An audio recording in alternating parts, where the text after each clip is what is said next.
Hi, Shabbat Shalom, everybody. We're going from Shabbat right into Purim, a time of great joy for the Jewish people, as they say, supposedly, and we've experienced that joy in the past, but I'm finding it a little bit difficult to feel that joy.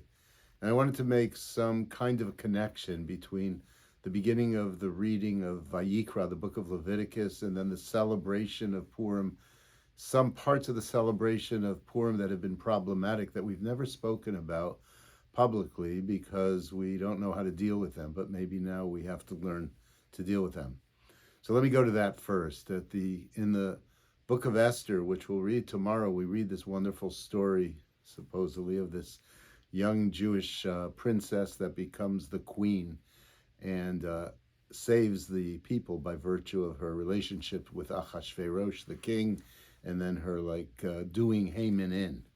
But then the story continues, and the story has within it some very disturbing elements because it's a story of revenge. It's a story of a massacre of a people that takes place in Persia, and it's part of the celebration. But in using a contemporary both ethic and a contemporary sense of the world, it's something that is troublesome. And though many of us have been troubled about it before, we didn't want to be the Scrooge of Purim and ruin the story by talking about the thousands and thousands of Persians who were killed.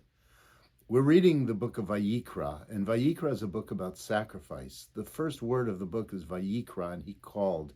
It's God's calling to Moses. There's something interesting about the writing of the Torah, and we'll see it in any Chumash that we use, and that is the Aleph in Vayikra is made smaller. It's diminished. And what's diminished there? What's diminished there is the Aleph of Ani, me, I. And I think there's a lesson in that, and it's a lesson that I think we all need to learn. You know, the greatest characteristic of Moses, we're told, that made him a leader, made him a great leader, was that he was humble. He was a very, very humble man. Vayikra is saying to us that this is going to be a book which will be about sacrifice. It'll be about giving up. It'll be about giving to, and it'll be about a realization that we are not the most important people in the world. None of us are the most important person of the world. That there's a challenge for us to be able to diminish ourselves, to see ourselves as part of something bigger than ourselves. And it could be in our relationship with a significant other. It could be in our families. It could be in our community, or it could be in the world.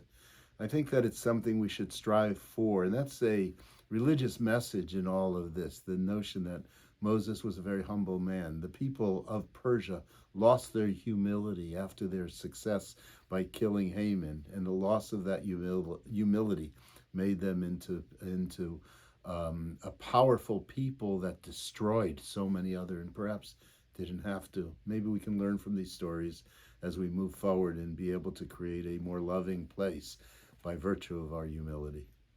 Shabbat Shalom.